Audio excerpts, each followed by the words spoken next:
There we go, ladies and gentlemen. We are live for Super Saturday, and the first game, of course, is Scotland against England. Welcome along to the watch along on this Saturday afternoon. Really good to have you here.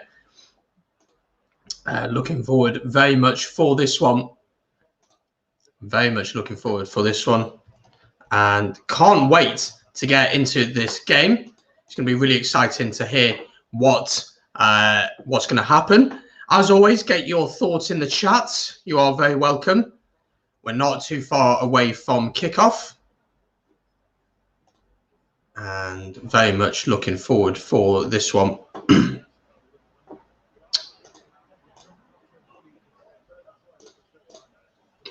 Just having a couple of technical difficulties here.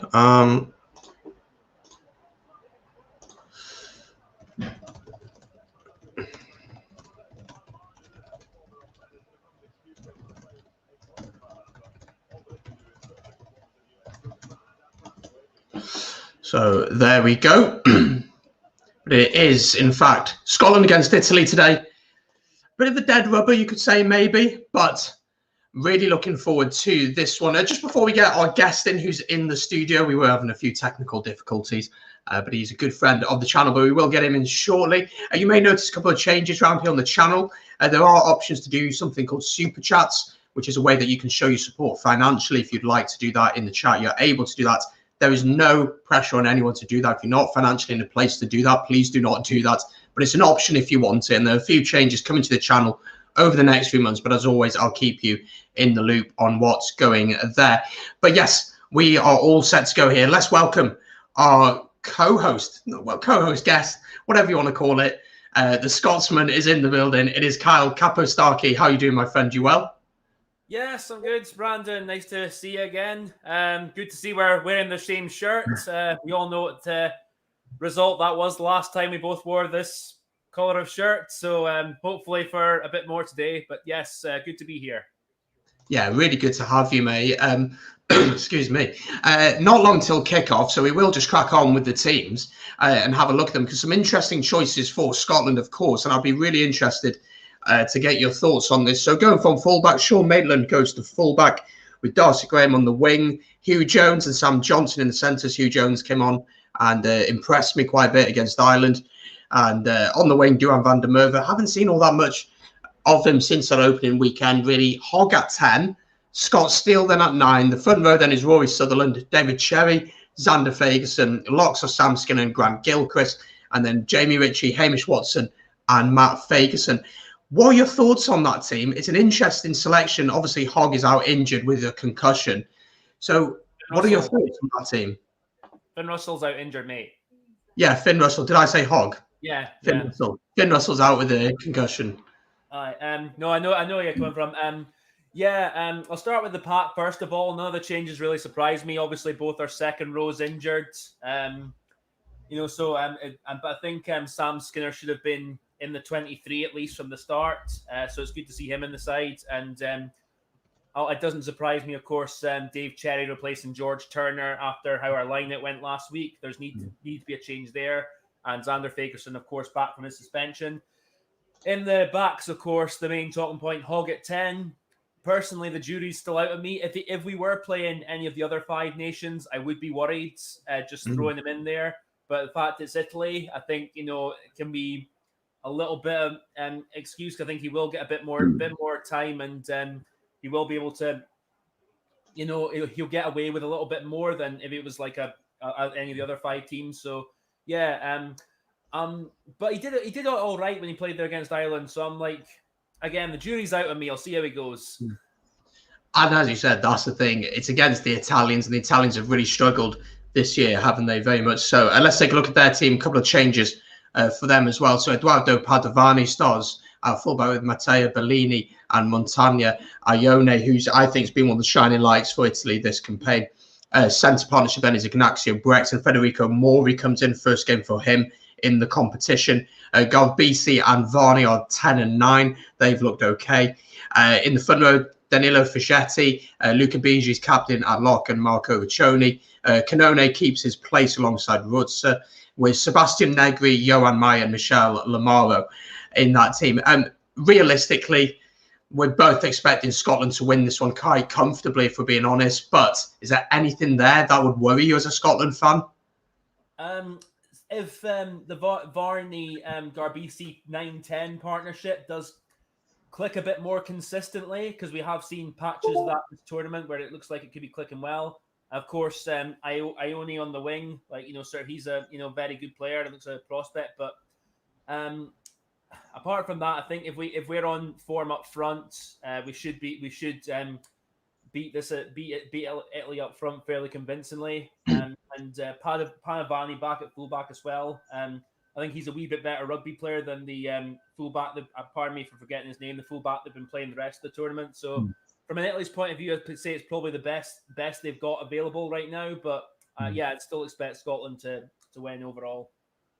Yeah, I think Scotland will win quite comfortably. A few of you are already in the chat, so welcome along. Stephen's here.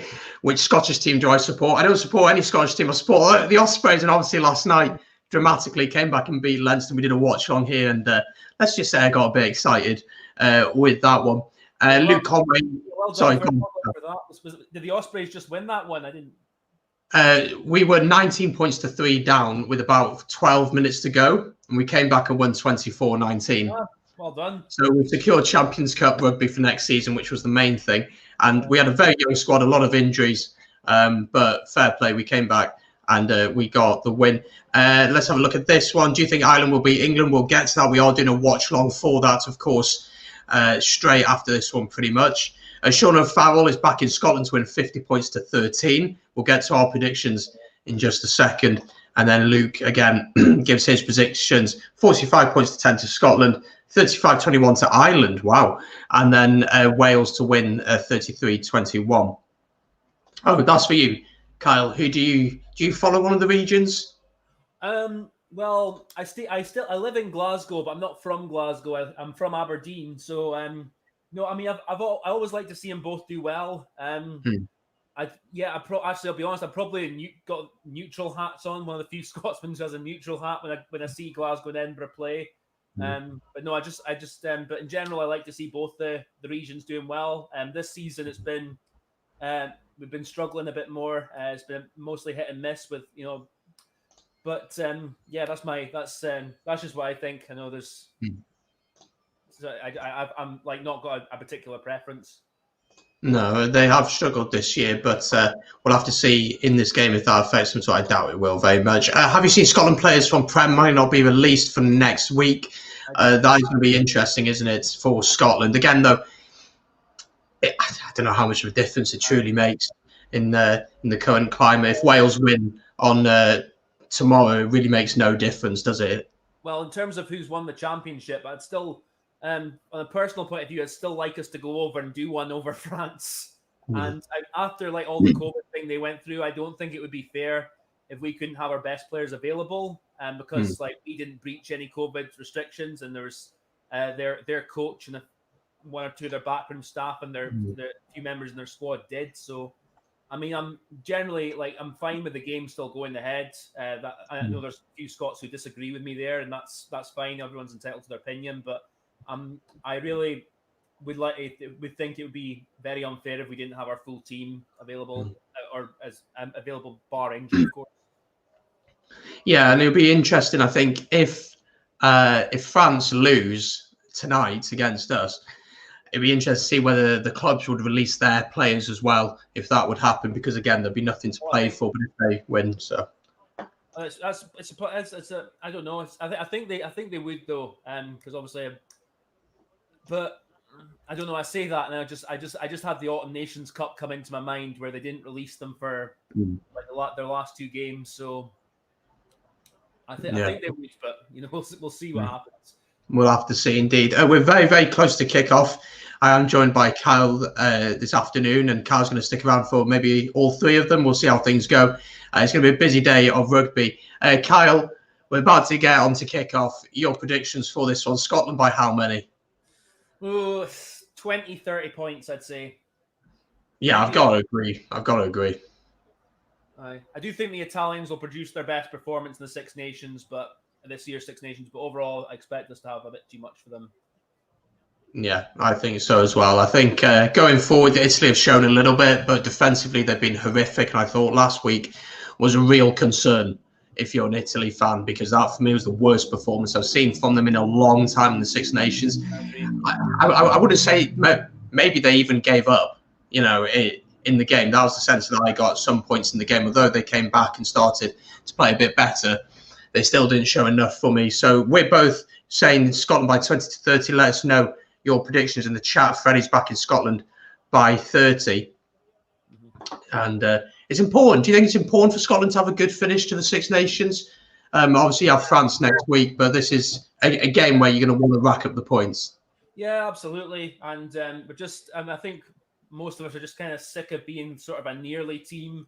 Like we beat England, we don't back it up against Wales, then we lose, or Ireland, and so I mean, we need to win today in like the last two games. And I've always said that now, if we don't get at least 3 wins in the championship, that should be deemed as an unsuccessful championship. So yeah, well, fingers have to wait and see. But you know what? I'm quite excited for this game. I think it could be quite a free-flowing game of rugby. This one, I think we could see a lot of the ball from the back. Refereeing.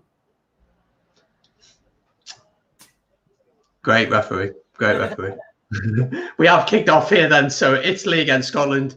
Welcome along to the watch along. If you're new, do hit that subscribe button and get involved in the chat and ask us questions and things. But not to be mean, but this really isn't the game of the round at all, is it? But there are 2 huge games coming up, which we're both really excited for. But here we go. Scotland against Italy. And it's going to be interesting to see how Italy approach this game, because do you think they actually believe they can win this, or do you think it's more about the performance for Italy? Well, with how they've been playing so far, I think they have to be performance first. If they defend as they have been doing, they're going to get absolutely stuffed. I mean, the very least they have to give themselves a chance is be hard to play against and actually keep the ball when they have it. But yeah. Okay. Not a great start from Scotland there, knocking the ball on. Won the line out though, so 1 from 1 there. That was interesting last week. Really, really poor line out, and you did shoot yourselves in the foot because Ireland didn't play that well. So, Italy are known for using their set piece as their platform much more than other countries, aren't they? So that's going to have to work well for you. But Italy with the scrum here, Varney back in the team, of course, after being out injured against Ireland it was. So he played last week, but let's see what he can do this week. Have you heard about the changes that are coming to Major League Rugby with the scrum resets? I've not really looked into them. Could you inform me? So what is happening is if there's a penalty at a scrum, there's one more chance to reset the scrum. If the scrum goes down again, penalty to the team who didn't concede the original penalty. And so you can't go back for the scrum, so you keep going. So there's no scrum resets, really. Another one is if you score a try under the posts, there is no conversion, straight to 7 points. If you get a red card in a game, that means that your player has to go. This is one I don't like. If you get a red card in the game, your player has to go off for 20 minutes. They can't come back on. But in 20 minutes' time, you can bring on a replacement if you want to. I'm not a fan of that one, but no, I don't. That's a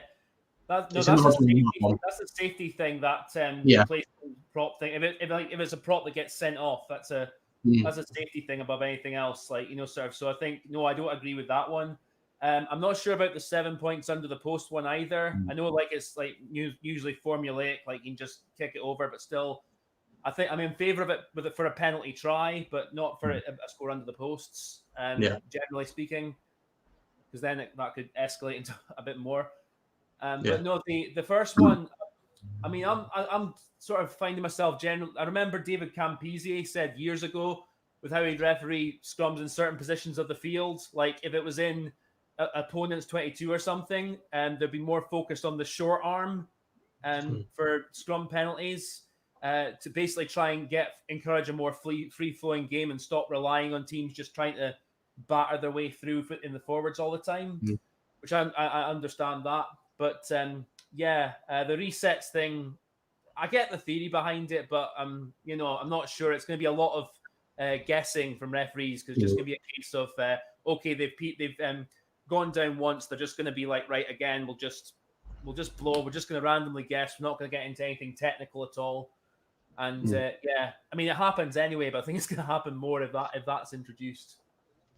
Yeah, Major League Rugby is an interesting one, and it's an exciting new league, obviously kicking off this weekend. But I think for them, they're just trying to stand out, do something different, get a few more eyes on them. I think that's what it is. Italy, with the ball in hand here from the line out, 4.5 minutes gone.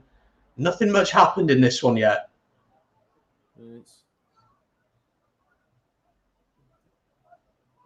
High tackle. See if he can try something from here. You do feel with Italy, though, the sense I get with them is they like to have possession, but do they actually do anything with it? They go from side to side, side to side, side to side, and they don't do anything with it. Obviously, there they have the penalty from the high tackle. They don't do all that much with it.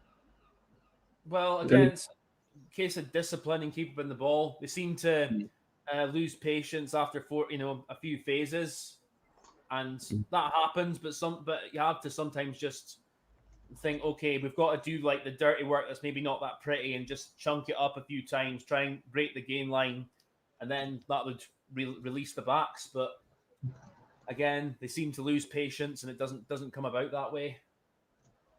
Yeah, they're starting well though. They're getting. They have, definitely. They got a line out about 8 meters out here. It's a decent kick from RUGBY, and they have won the line out ball. They'll go for the driving maul here. Really important for Italy to get a good start today. That's something they didn't get against Wales at all, and they're always on the back foot then. Aye, they're starting well. Getting the driving maul. This is dangerous. BG, has he got there? Did he get over? I think he's got that. The only question mark I would have is if he's in touch or not. Italy are quite happy. The ref is wanting to check this. Yeah, I think the linesman. Yeah, looking at Darcy Graham's body language as well, it doesn't look too hopeful. So I think he did get it. Yeah, my initial reaction was try. So what a start this would be for Italy early on. Martin Murray thinks it's a try, so we'll have to see. They're going to have a look at it here. 6 minutes in, let's see. And yeah, that's fine to me. Try. Yeah, that's a try. Italy are going to have taken the lead here. What a start for Italy.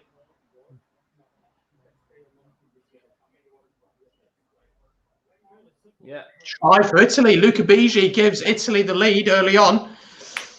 Makes it interesting. Makes it interesting. No, they started well there. They got the driving maul on.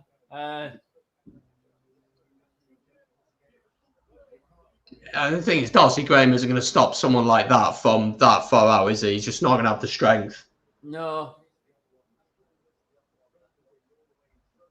Well, the damage was done like before then, so all he had to do was. First try for Italy for Luca Bigi. It'll be a difficult conversion, but and for a left footer as well. Oh, good kick. Well done to him. Very good kick from RUGBY. So Italy leads 7 points to 0. It's been all Italy really so far. Yeah, another slow start like last week. It's not good enough. I mean, the thing is, though, really poor like first up defense off the driving maul, which just allowed them to absolutely power forward. And that will give confidence to Italy, because what I felt we saw last week was when they went behind, the heads dropped very, very quickly, and their body language changed. They're a young squad. This will really boost them and give them that confidence and encouragement to keep going. Let's see how Scotland looks to respond here. Interesting to see how Hogg dictates the game from 10. Advantage to Scotland here, though.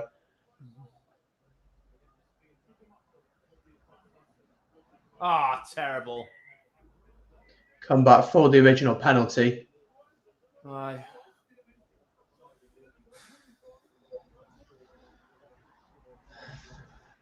But next score will be interesting in this one, I think. Aye. Just we're I offside from the kick. Do you take the points here, or do you go for the corner? I go for the corner, which it looks like he's going to do. Scotland backing themselves here, going for the corner. So line at Scotland, 5-metre line. In the opposite side of the field to where Italy scored. So let's see if the line out wants to work today.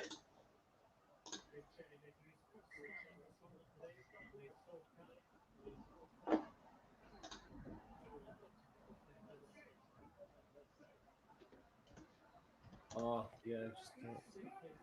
Line out collected, off we go. Yeah.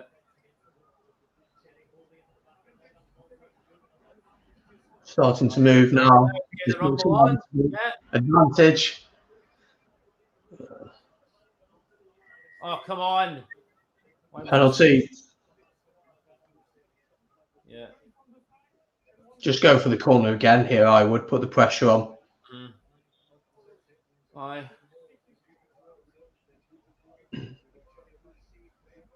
That's what Hogg does, goes to the corner.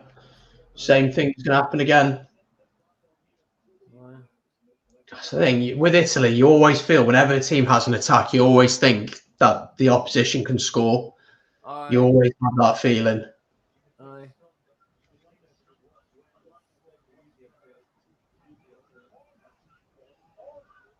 That's it. Right. I've got a bit of a shove on here. Come on. That's it. Come on. Dave Cherry at the back. This is inevitable. Scotland, with their first meaningful attack, have replied. Dave Cherry. And the handbags are out. The handbags are out. The handbags are out.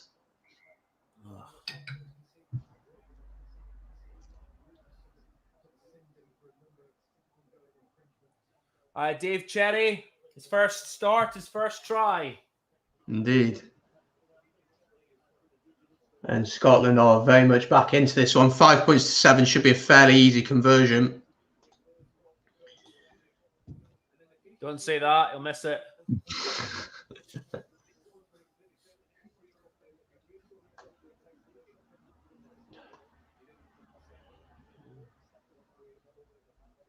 But Scotland getting the response that they needed early on. Aye. At least they responded fairly quickly. That's what this Italian team do. They do something well, then they shoot themselves in the foot and do something stupid like that offside. What were you saying about it being an easy kick? Just don't talk again, okay? He's absolutely pulled it. So Italy remain in the lead, 5 points to 7 up. Imagine that Italy win by 2 points now. Wow. It's like on last night's watch on I did for Leinster Glasgow. I said, if we get one back, we might win. And I said it jokingly. Okay. And we got one back and we got another back and then we got the final try at the end. No, there's going to be a few Leinster fans who are going to be not too happy about that. Oh, here we go. Here he goes through the gap.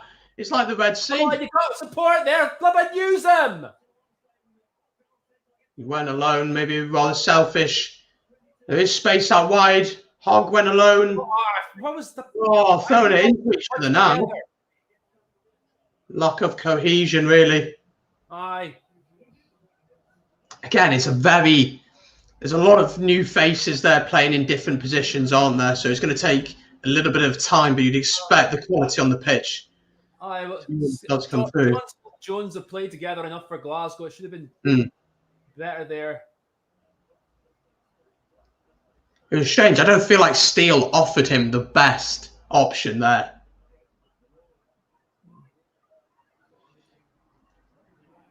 Scotland looking dangerous as they go through the phases here. Ball out wide. Hamish Watson. There we go. Johan van der Merwe, sorry, is in for Scotland. And it really is as easy as that. And I'm going to be totally honest, straight up here. Brilliant try from Scotland, but really poor defending from Italy. Yeah, absolutely. I mean, I don't see any improvement with this Italy squad at all. 5th try in 9 matches for Johan van der Merwe. No. Well, he's Good got a similar strike rate with Edinburgh. He's had one for the past couple of years with Edinburgh, so he's a. Let's have a really good try. Yeah, it's fine. I was just making sure that pass was okay. It looked okay. The last one from Watson to Van der Merwe, it's okay. Do you think he took that a little bit closer to the post because he knew that Hogg had missed the last one? Yes.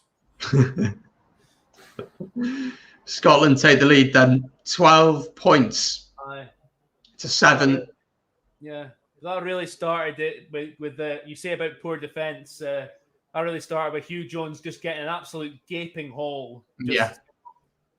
No idea where that hole came from. He just absolutely just ran straight through it, and here we are.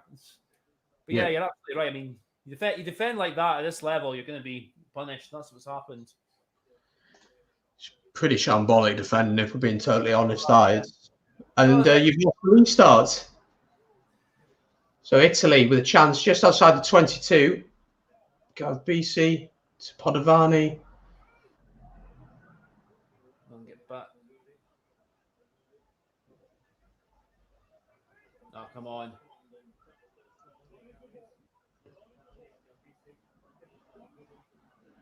Oh, come on. Where's that? Into the 22. Advantage to Italy here. Come on. Let's see if they can create anything. Ioane to Maya. Oh, for God's sake. Lovely hand into Ione. Good tackling from Scotland eventually. 5 metre line. Come on, lads. You can't just. Oh, he tries the offload, tries a spectacular offload, but they'll come back for the original penalty. Frustrating for Scotland, that. You've done well to get a try, and then you put yourself straight away into pressure. Yes, absolutely. Not entirely unsurprised, though, sadly. Not surprising, I should say.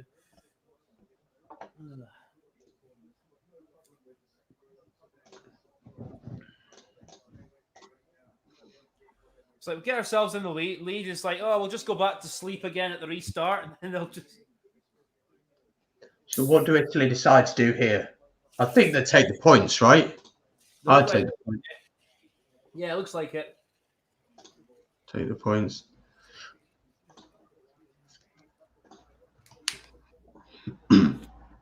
So Gareth BC pretty much right in front of the posts. Look to be within 2 points.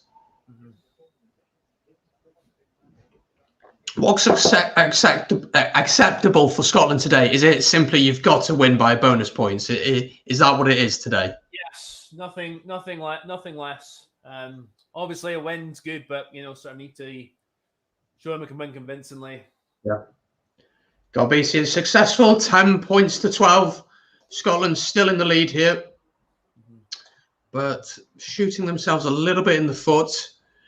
Still concerned about Italy's defence. I mean, it is very, very basic stuff. I mean, would you even see that in the Welsh Premiership? I'm not sure, to be honest. Some of it is atrocious at points. Yeah, well, it's interesting. John Barkley was saying it was more kind of like, containing defence rather than defence that's looking to seriously get up in opponents' faces and win the ball back. And it's kind of weird. I don't know, the level they're at, it's kind of weird to watch because you think, at the very least, especially if you've got players that are maybe not as good as their opponents, you want to be hard to play against. You want to be all over the breakdowns like a rash as best you can within the law. And if you're not doing that, then what chance are you giving yourselves? Yeah. The thing that worries me as well, I've already alluded to it just before we started, was their attitude. It feels like their heads drop very quickly if something goes wrong.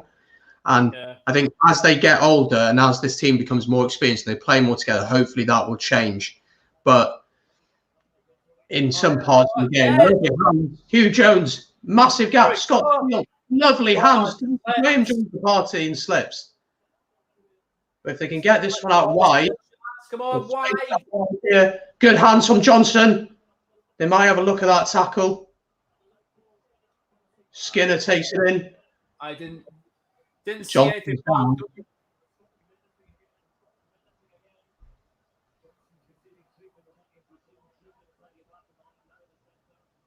The ball slowed down a little bit, but Scotland just absolutely carving Italy apart. But it's really nice hands. Really nice hands. Yeah. To be fair, Scott Steele started pretty well. I'm not surprised Ali Price has been dropped, but Steele for starts done pretty well so far. Dave Cherry takes it in. Come on, yeah. Oh, inside ball. This not been turned over. Has as well. I think they're going to check this. Oh, they're going to check the tackle. Okay. It's not late for me. I'm happy with the timing. It's whether he's wrapped his arms and where he's made contact with him. Yeah, I thought the timing was okay, but same as you, mate. I wasn't sure about the legality of it. Timing's fine. He's in trouble. I think he's in trouble here.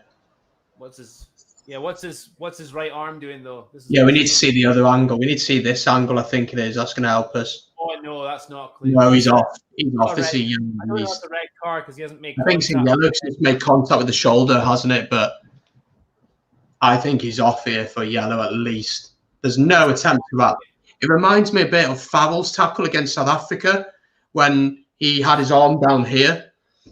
Yeah. It's going to be a yellow. What's he going for? Come on, surely this isn't a red. Yeah, it's going to be a yellow, which I think is fair enough. Yeah, definitely a yellow. It's not a red for me. There's no contact with the head, but it's certainly a yellow.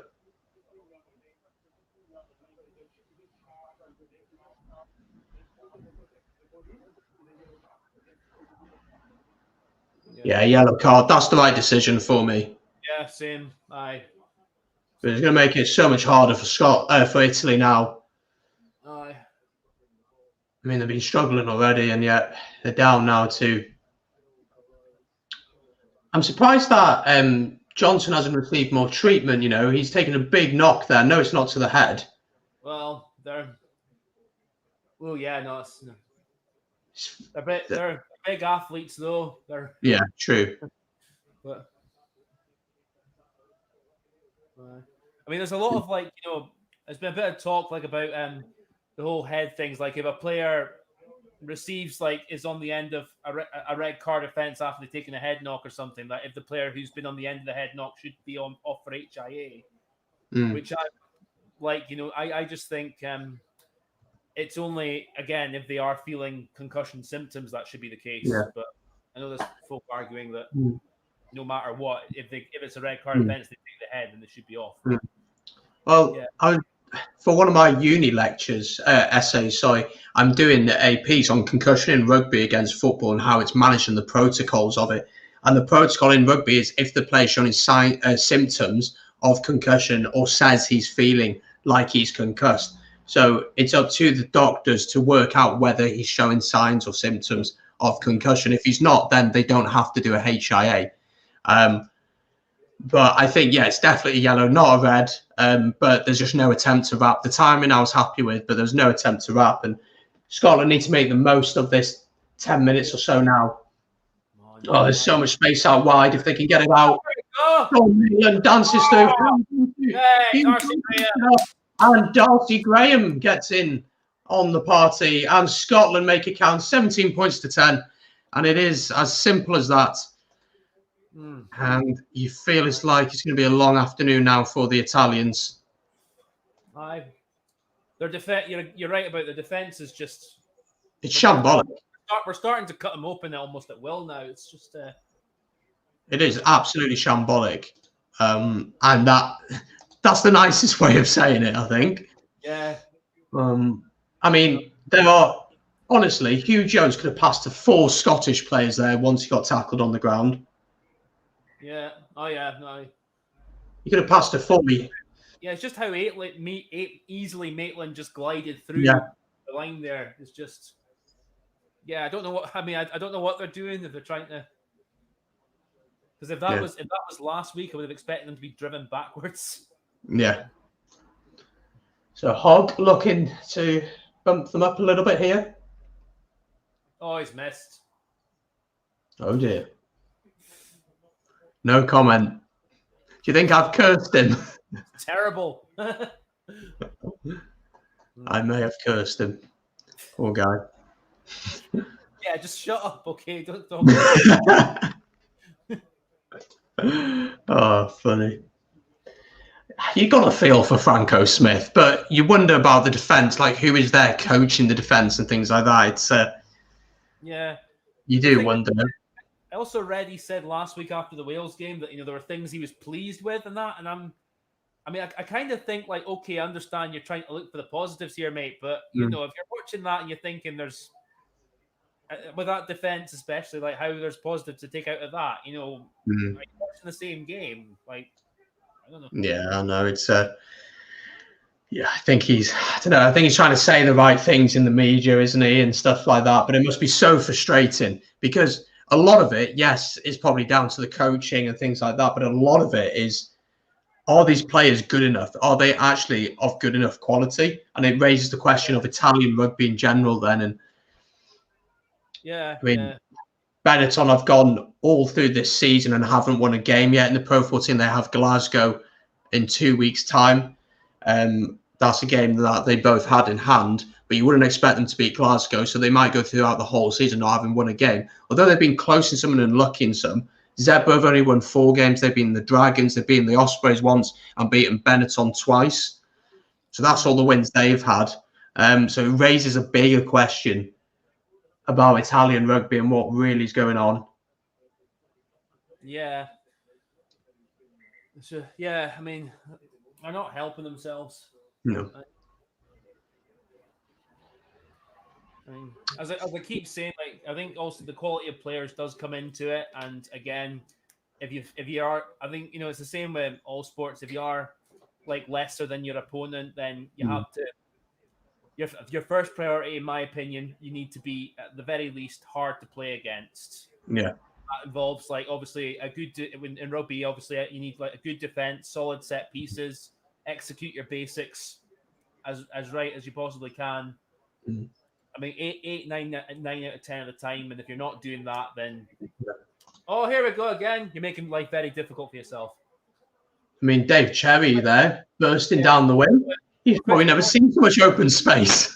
I mean, this is the problem with Italy is they fly up in the line and then they've always got a man less. They've always got a man less. They just fly up and there's just like two. If Darcy Graham passes that out wide, you score there because the fullback's got to cover 3 guys. They're so narrow in their defense. They fly up narrowly in their defense and it just doesn't work. Yeah, well, because if it's in 1s and 2s as well. They're not all coordinating as a team as to how they fly up. And exactly, if with a quality of players such as Hogg, such as Hugh Jones, Sam Johnson, they have the ability to get the ball out, don't they? They have the ability to get it out wide and to get it through the hands and pick the right pass. Hogg with a dummy there, but tackled.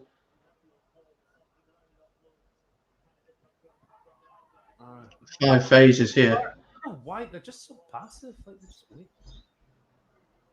it's like Van der Merwe had 2 seconds where he just stood still there, and they were just so passively waiting for him just to come running towards them. I don't know what they're doing.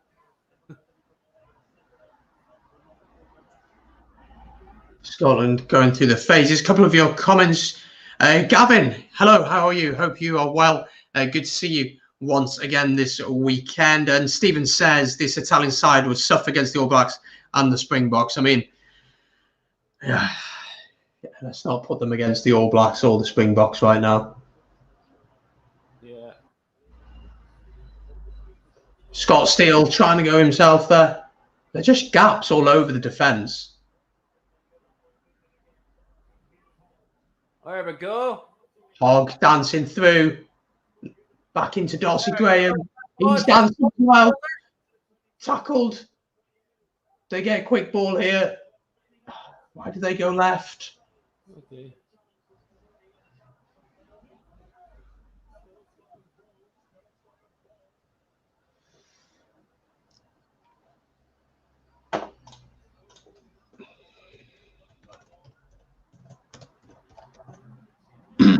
Oh, good tackle. That is a good tackle, Ione. Ione putting a heck of a hit.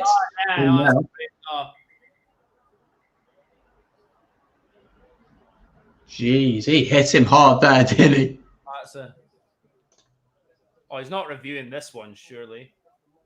I saw nothing wrong with this. Let's have a look at it, though. But let's have a look. It's on Darcy Graham. Nothing wrong with that. There's nothing wrong with that. Unless his shoulders hit him. No, that's fine. It's a good tackle. It's a brilliant tackle. No problem at all. No, brilliant tackle. He's just read it really well. He's read the pass and he's taken his man. Brilliant tackle. And got himself a good turnover as well.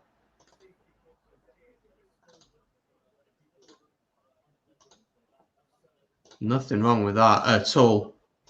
He has been a shining light for them, hasn't he, Ione, this tournament? Yeah. Have you been impressed with him? Sorry, I didn't catch you. Have you been impressed by Ione? I have, yes. I think he has a lot of, he has definitely a lot of talent, a lot of skill. He's shown that a lot, scored good tries against England and against Wales last week. He reads the play well, but he's, I agree with you. He's been one of Italy's better sparks this tournament. Yeah, definitely. Originally from Australia, 26 years old, playing for Benetton. And he's been playing quite well for Benetton as well this season. I just feel a bit sorry for him that he's on the losing side.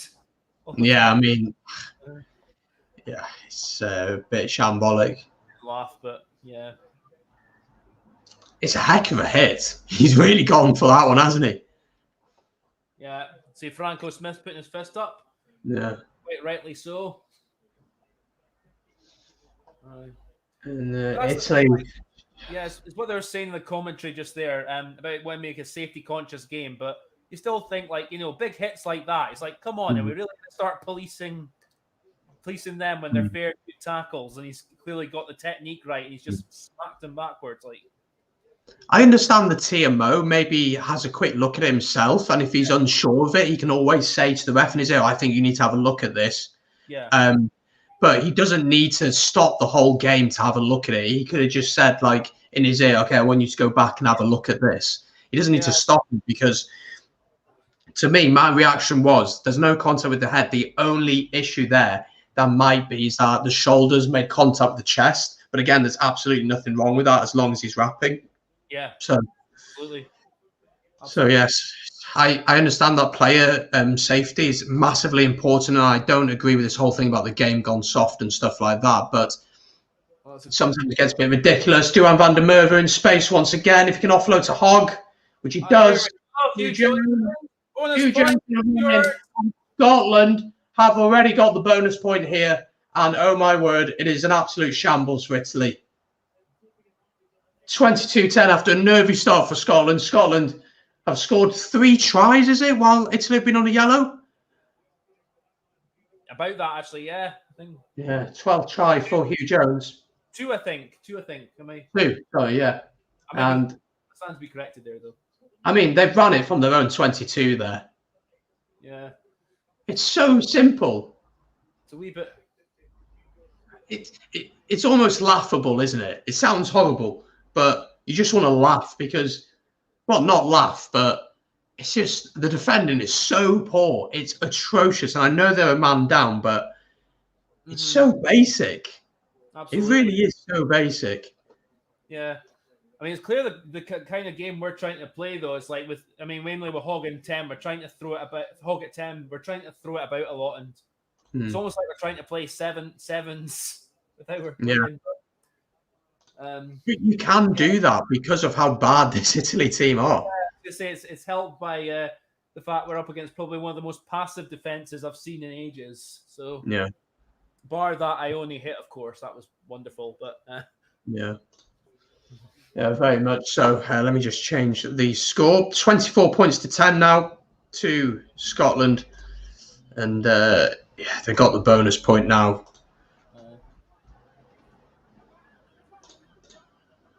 Scotland 24 points to 10. They're going to try and run this from their own 22 again. I would. They've still got a map. Well, penalty's got to come back on now. Yeah. I was going to say if we could get an open play, he's still got a man in the bin, so we could just try and run it. Yeah. But no penalty, so they have to bring him back on now. Yeah. But I mean, if you're Franco Smith, what do you say to these players? I mean, what can you say to them going into a second half where potentially could be even more down? There's still 10 minutes left of this first half. Is there anything that you can say to them? Is there anything you can say to encourage them? Can I use an old politically incorrect phrase, or some might deem it politically incorrect? Man up. Yeah. It is true. Defense, just man up, sort of more Iones, basically.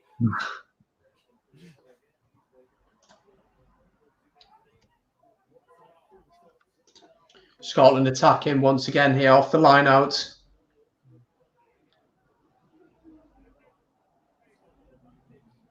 Advantage to Scotland here.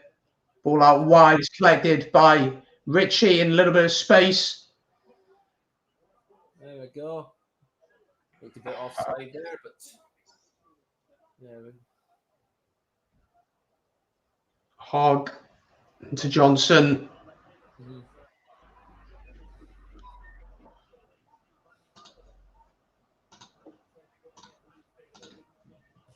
You getting used to these digital crowds now? Yeah, it's interesting. It's really good. It's a nice rugby community that's growing. People getting involved in the chat, which is always good. And I know, sorry, mate. I was talking about the game. Oh, right, with having the fan noise. No offense. I'm of course very no. I understand. Yeah. I don't know how I feel about it. If it's done well, it's okay. But I've seen games where it's done so poorly, and you're thinking, oh my word, this is horrific. I don't mind it. I do find it interesting when you can hear what players are saying on the pitch, where it picks it up. I don't know. What are you a fan of it at all, or you're not a fan? I'll give the broadcaster the due. They have improved how they've done it over the past however many months, but on the whole, no, it's just made the same as having real fans around. Or Hogg trying the chip. They're interesting, but they had the penalty anyway. So, I mean, if I'm Scotland, you just try and get as many tries as you can. There's no point ever going for the posts. You just keep it going. Oh, I think something's been spotted again. I'm afraid he's going to check something here. Or I don't know if he's just putting time. Sorry, I don't know. He was just putting time off. I wasn't sure if he was looking for.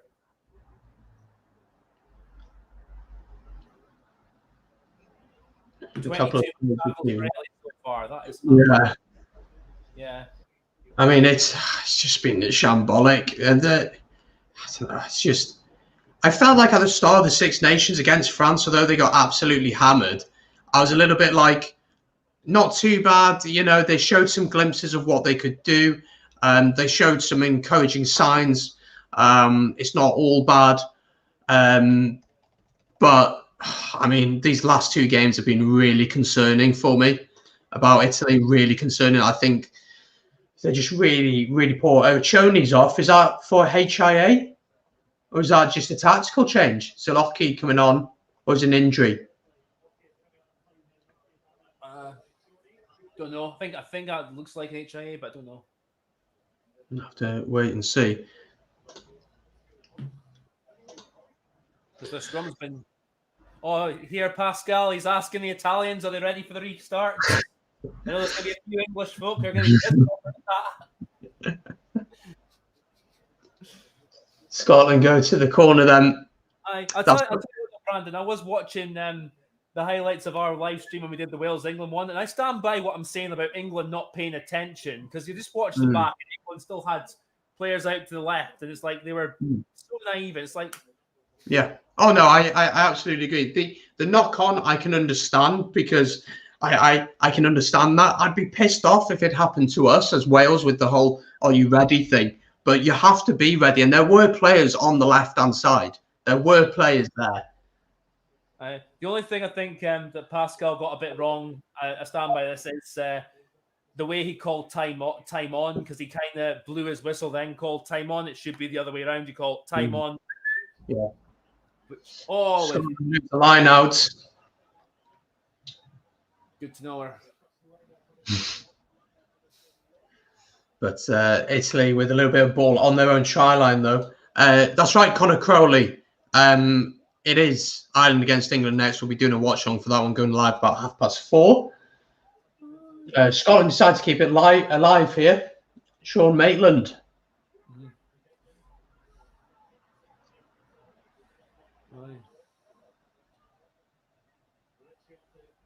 He's done pretty well so far at fullback, Sean Maitland. He's looked dangerous going forward, but that's easy to say of every player. I mean, Dave Cherry's run 30 yards and looked dangerous at points, so it's very difficult. But the thing is, you can only play against what's in front of you, and that's all you can do. Aye. He's always, Sean Maitland in general is always like great. Not rolling away there. He's always a 7 out of 10 player. Pretty much every game he plays. It's like he's got the. Some folk like question why he's sometimes in the Scotland team, but it's just his all round play and his rugby brain, and of course growing up as a Kiwi, he's got the rugby DNA and the skill sets. Always helps there. But no, I think he's he's probably our best.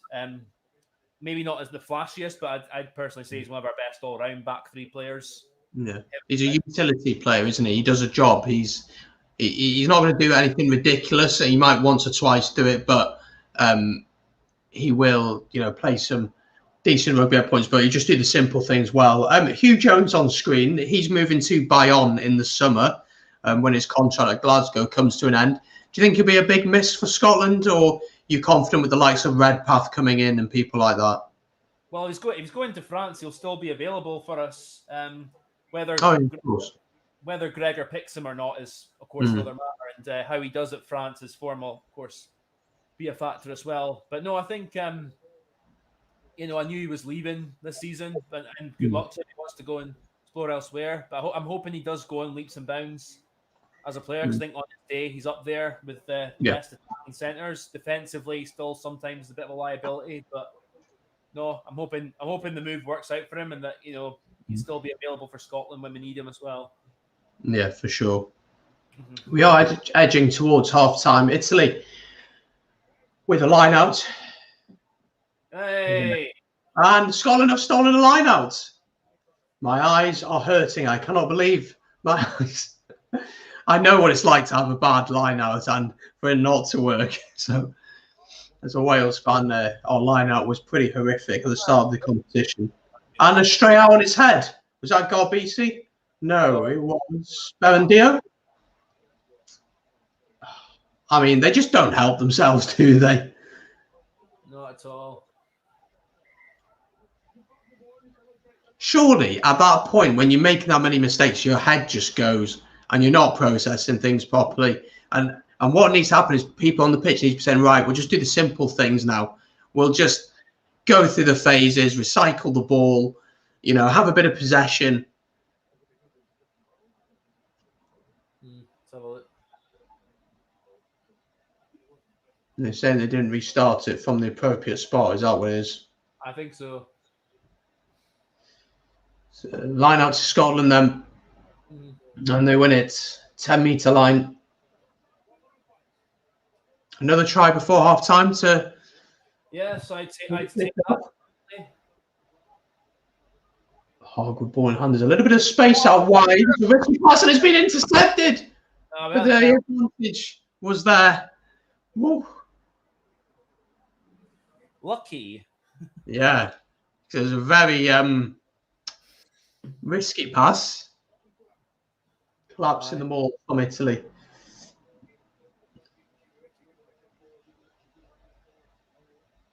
Yeah, it's Italian number 1. Yeah. Trying to prove his innocence, but he's pretty guilty there. Hogg will put this in the corner. To an extent.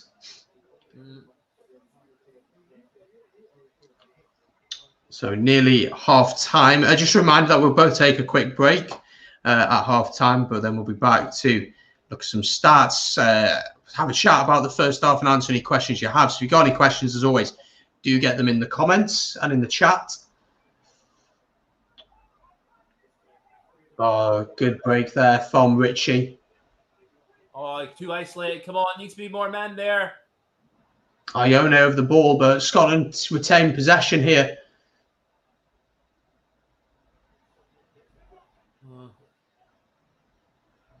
Hogg.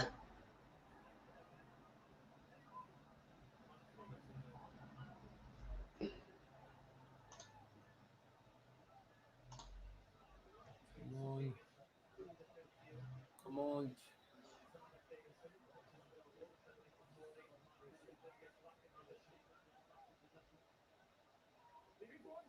Bit of a dead attack, this really, but yeah. knocked on there. Advantage to Italy here. Oh, Ione trying to go. Still advantage for the knock on. Yeah. They'll take the penalty. Take the scrum there. What wimps? Why did they want to go back for a knock-on advantage? Yeah. Sorry, I hate it when teams do that. It's like, if it's a penalty advantage, fine, but scrum advantage is like, yeah, come on. And why don't you try something? Like, try and do something. Well, I don't know. I mean, obviously there's a risk with that, if because the knock-on advantages are shorter, but still, I don't particularly like seeing games when there's loads and loads of scrums. So true. No, for sure. I don't know. I just kind of like to not personal opinion. I know this will never become law. I'd like to not overly reward teams who just go back for scrums for, unless they're driven a million miles back or something. I think what we see in the game now, though, is if a team has a dominance at the scrum, teams will play for the opposition player to be sent to the bin for being penalised so much at the scrum. So they'll go for a reset of the scrum. They'll go to the scrum again. Or if a team is really struggling in the line out, they'll go to the line out. It's a good tactic. Is it the best tactic? Does it make for an interesting game? Probably not.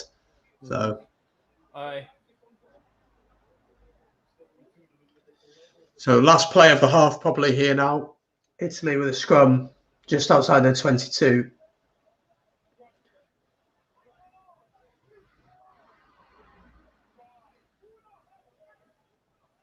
Bonus point in the bag for Scotland. Solid scrum from both teams. Varney gets it out. Morey tackled by Johnson. Varney tries to go alone. Caught though. Advantage to Italy here. Bit of a chance for Italy. Good hands from the Italians.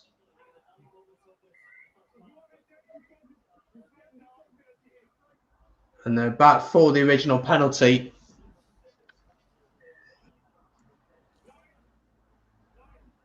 Scott Steele there, went straight down. Yeah, penalised. He should have been getting his practice at his breakdown entry. He played flanker for about 20 minutes last week. So the excuse for that.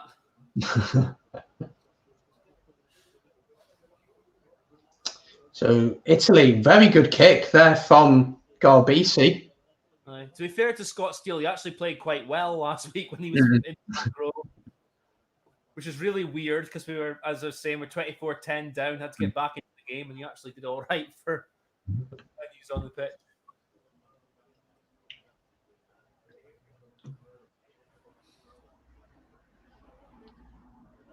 So Italy taking their time. I'm just going to grab my charger. Put it in. Oh. A couple of minutes. We'll try and get the charger. Og will be on the Lions team with Connor Crowley saying that. Yes, I agree with you, Connor. He will be.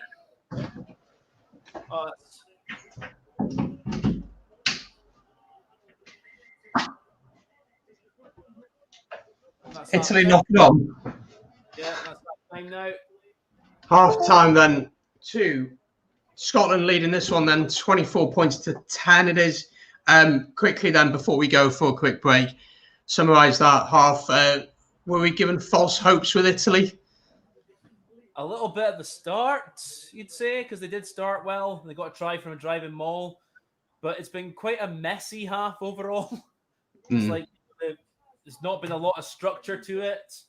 Italy's defence, as we've been kind of bashing throughout the first half, has been really poor. But no, it's been quite a messy first half. I'm glad Scotland got the bonus point, but need to be trying more of the same. We're at our best when we're playing this sort of 7 style of rugby. And Italy, again, man up in defence, get the defence in order and actually get the basics right. But I don't know. It doesn't look like they're going to be able to do that anytime soon.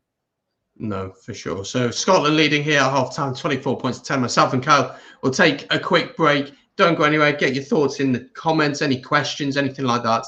And then we'll be back in just a second. So make sure that you don't go anywhere, that you subscribed and that you've liked the stream as well. We'll see you in a second.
That's good. That was muted. That was very, very good.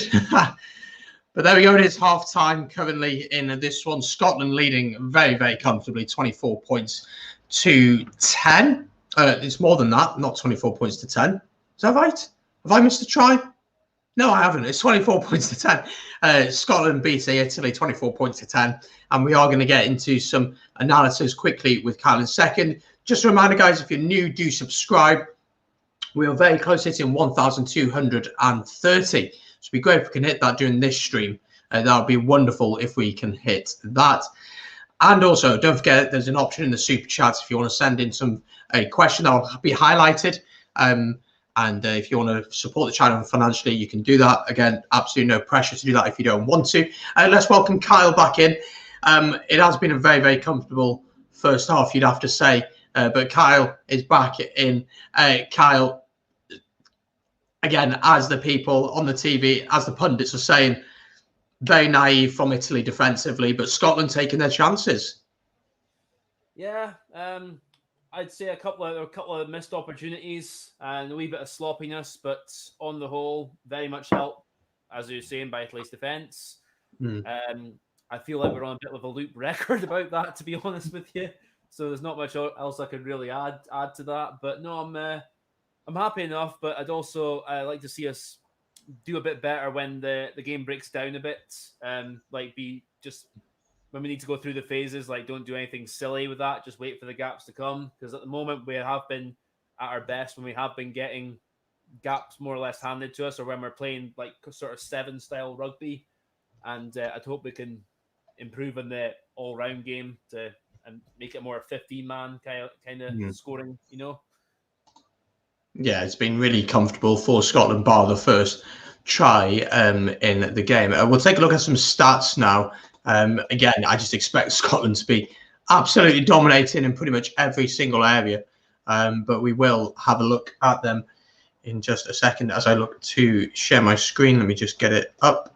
And my stats, there we go. Okay, let me and then let's share my screen. So these are the match stats from the first half. Scotland, wow, look at that possession and territory. I mean, it's not particularly surprising, but to have that much territory, just showing once again you're playing in the right areas of the pitch. Italy haven't had all that much ball at all, really, and have put themselves under so much pressure during the game. Points per visit to 22 is interesting, 3 points apiece, but a lot of the tries have been run in from quite a distance for Scotland. And I think that just shows how little Italy have been in your 22, as reflected by the time in opposition 22. You've absolutely dominated in that facet. Open play, again, just the amount of passes shows the possession stats. That's what that backs up. 7 handling errors from Scotland. Interesting to see that. Maybe leaving a little bit out there on the pitch. If we're talking about that, 81% tackle success rate for Italy. Really, at this level, isn't good enough. You'd want that to be in the late 80s, at least 85 plus. They've missed 29 tackles in this first half. Wow. 29 tackles in an opening half of rugby is pretty horrific. It is pretty horrific, that. And I know they were down to 14 men for a while, but 29 tackles is really poor. 7 line breaks for Scotland. We've seen Hugh Jones cut through a couple of times, Hogg as well. In the set piece, 100% scrums, 1 line out lost, and 1 stolen apiece as well there. And so the stats very much back in Scotland in this one. I'm wondering with the second half, what is the attitude for Scotland, first of all? Because you've won the game. The game is won. You got the bonus point. You got what you wanted from the game. Is Gregor thinking, right, I'll chuck a few players on, rest a couple of players for next week? Do you think that's what the mindset will be? Make sure, even though we've got the bonus point now, make sure we've absolutely nailed the game. Sorry, the TV went a bit blank for a second. Make sure we've absolutely nailed the game. Make sure that we're, get at least another couple of tries on. Then you can look to experiment a bit, bring on more players, and see where we're at then. Because the French game's going to be a big one next Friday. So we'll need to, there are certain positions. I would bring Hogg off actually in the first 10-15 minutes or so. Give Jaco van der Vertigo, pardon me if I pronounced his last name incorrectly, at 10. And just a couple other key players I think need to be maybe Van der Merwe as well, come off and see what Chris Harris can do in the wing. He's more a centre, but he can play wing as well. See what he can do there. And just again, but first make sure we've absolutely nailed the win and we're not going to get too naive or sloppy. Yeah, it's going to be important. I said actually just before the second half kicks off, let's have a look at the bench who could come on. As you spoke there about Jaco van der Volt, I think that's how you say his name. I think we'll go with that. Right, Brandon, yeah. Yeah, there you go. He obviously plays for Edinburgh as the fly half there. Qualifies through residency for Scotland. He could easily come on at 10. Players such as Chris Harris, maybe we could see him coming on. Jamie Batty coming on. But again, as we've already alluded to, the game is won. You've mentioned maybe bring Hogg off. Is there anyone else that you'd like to see come off just with a mindset and the looking ahead to Friday? As I said, I'd bring Van der Merwe off and see how Chris Harris does on the wing. I'd bring Alex Craig on for probably what Jamie Ritchie or Hamish Watson. I'd definitely take Mish off at some point in the second half. The front row, I think that's inevitable. There'll be changes there. There always is in these matches, but that's what I think really. Yeah, it's going to be an interesting second half. See how Italy approach this one. We are just about to kick off for this one. So Scotland leading very, very comfortably so far. But let's see if Italy can have a response. It'd be interesting if they get a try. If they get a try, they're 17-24 down. It's still in the balance, this game. So we're ready to go. Aye.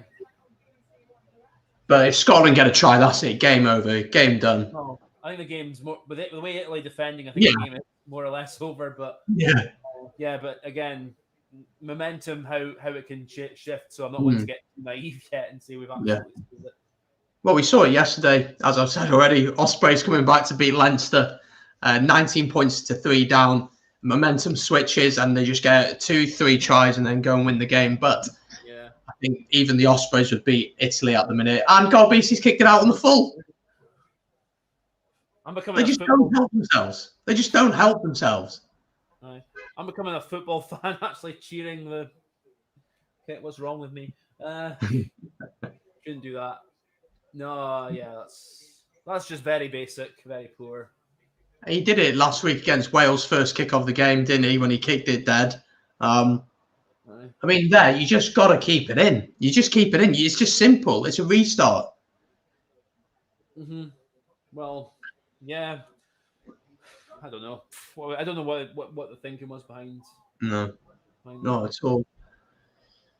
So, Scotland with a scrum then. Platform to play from on the halfway line. Straight away from the off here. It's a good scrum by Scotland. Come on, referee. Yes, there we go. Penalty to Scotland.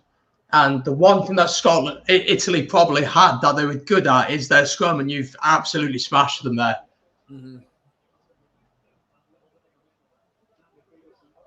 Xander Ferguson. He's been. Oh, come on, save got. Yeah, thank God. I was a bit nervous that wasn't going out for a minute there because he went for the longer one, but. I think if Scotland get an early try now, it's an opportunity for your players to even be more relaxed and to try different things. And maybe we'll see Hogg be a bit more flamboyant at 10, try a few different bits, try a few chips over the top. Good line out from Scotland.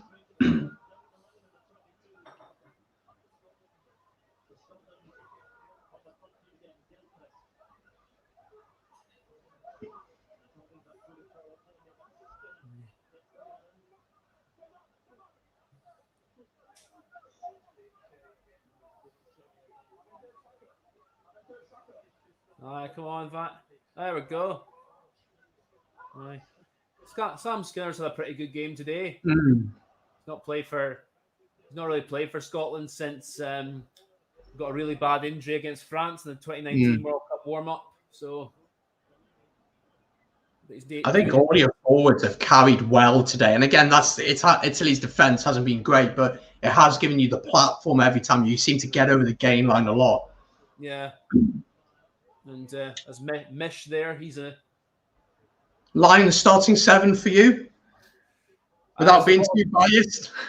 There's a lot of debate about that right now. I mean, you look at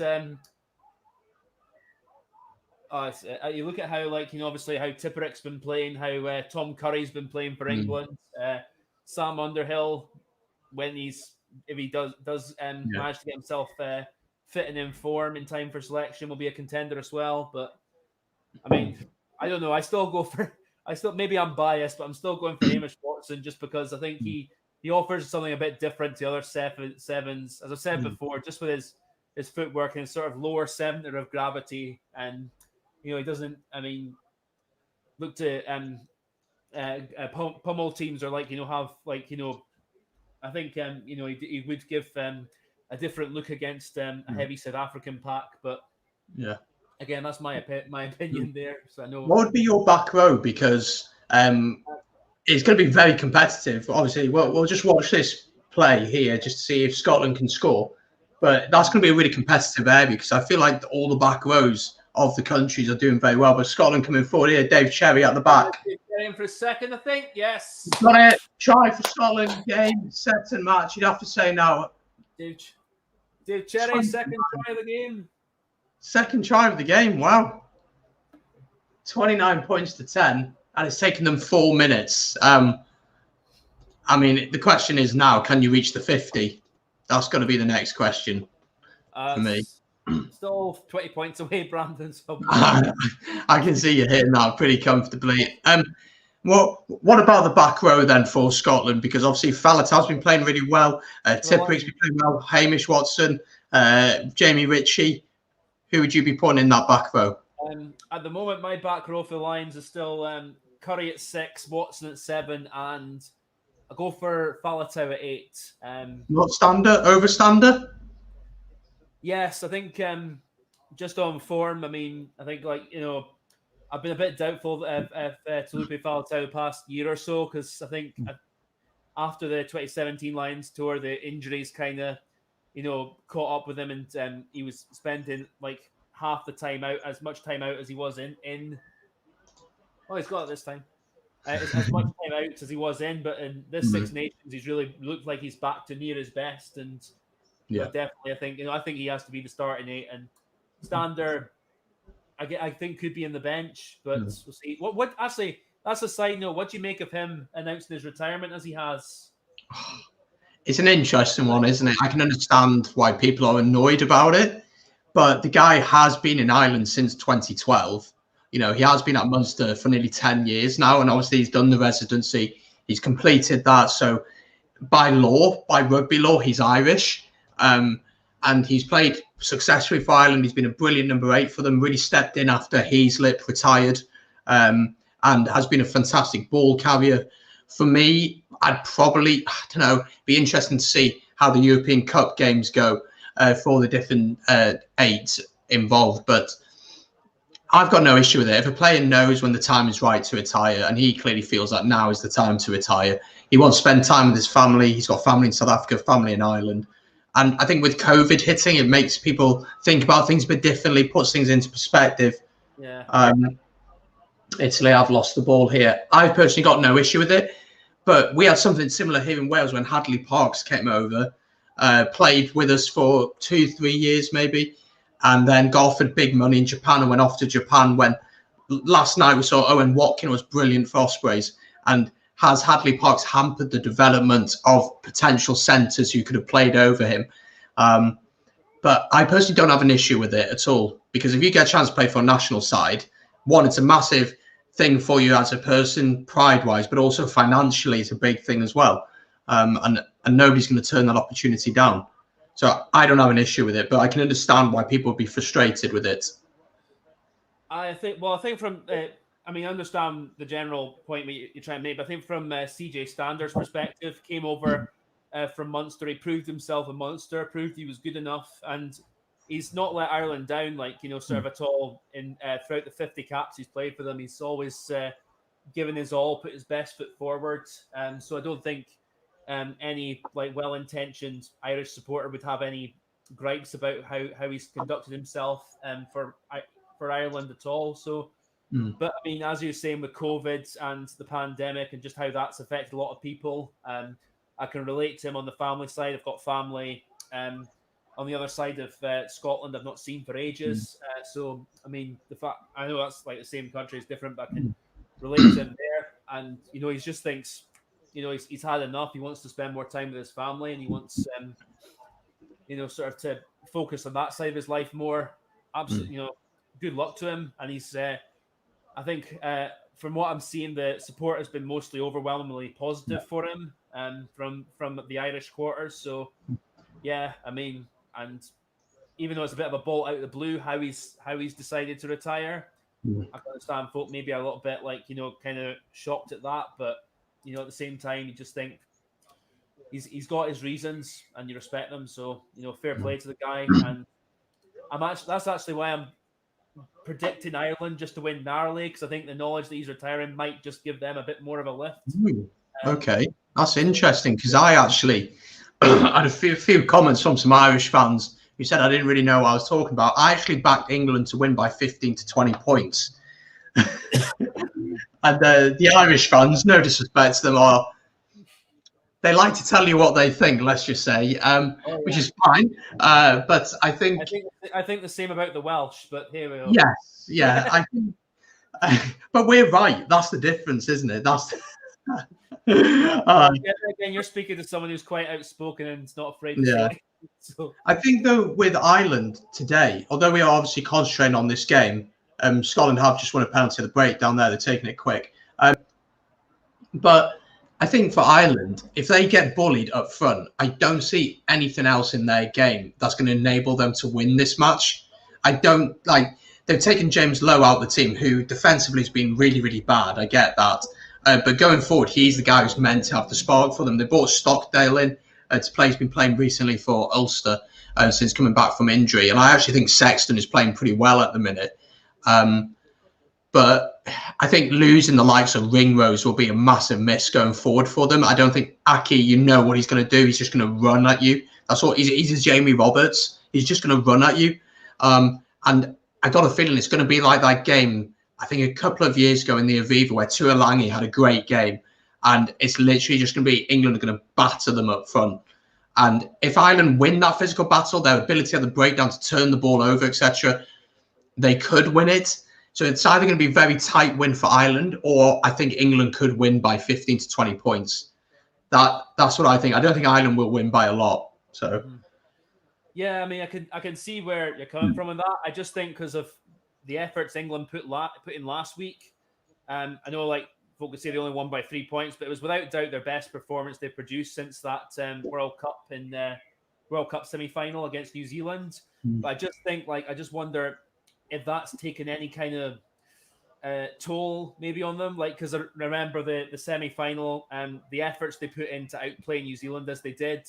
It took a toll of them and going into the final, and they just didn't have the same energy, the same level of performance in that game.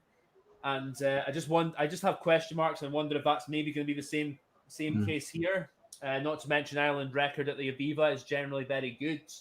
I know that the fans thing there that comes into conversation here, but so I just think that's why I know again just motivation for Stander could just slightly narrowly, but I mean I take your point as well that Ireland need to be absolutely all over it and at least have good parity up front to be in with a chance. England managed to get under the skins up front. They're going to be in for a really long. Could be in for a very tough afternoon.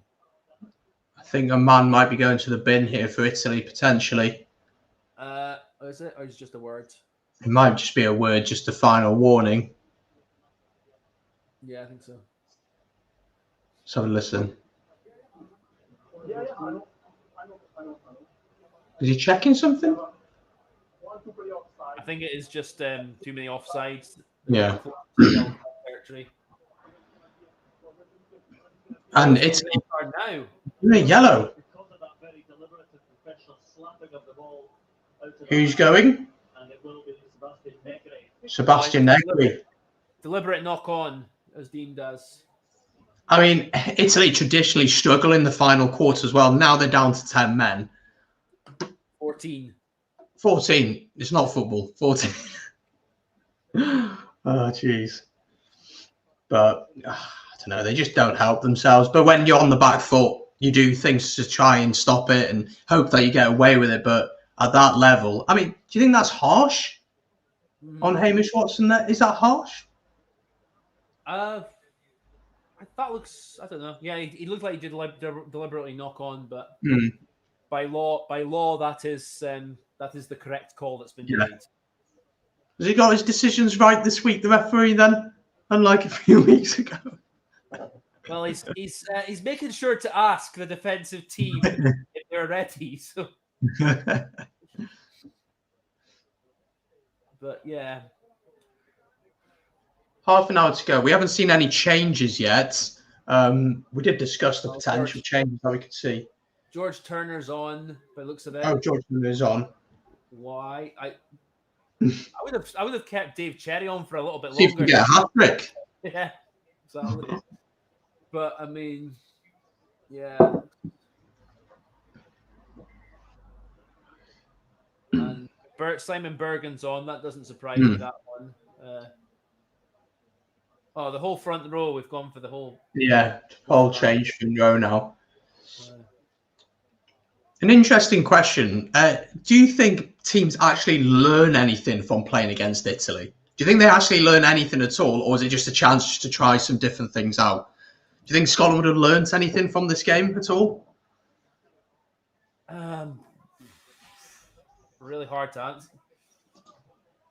To be honest, probably not. Yeah. I mean, there are Sam Johnson. Sam Johnson, he probably should have passed. Is it Scott Steele? Yes. Steele scored. And there we go. Try number 5, I believe. Oh, if we learned anything, I was just going to say Scott Steele has proved he's a pretty good 9 because I've been really impressed with him today. But so with France coming up, would you think about starting him at 9, or would you still keep Ali Price at 9 for the French?